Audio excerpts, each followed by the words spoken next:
যাবো না। শিয়াল যজ্ঞু, কালকে তোদের শেষ দিন। ছানারা তোরা ঘরে যা, আমি বনের সবাইকে বলে আসছি। ছানারা ঘরে প্রবেশ করে। টুনি উড়ে বনের পাখিদের কাছে যায়।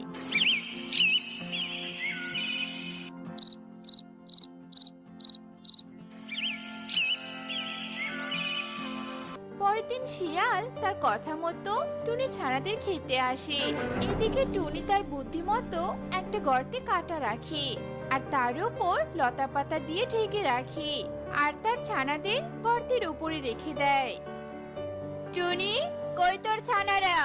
আমার সামনে আন এদের। শিয়াল মামা, ওই যে আমার ছানারা, তুমি ওদের খেতে পারো। যাও, ওদের কাছে যাও। শিয়াল ছানাদের দেখে লোভ সামলাতে না পেরে লাফ দেয়।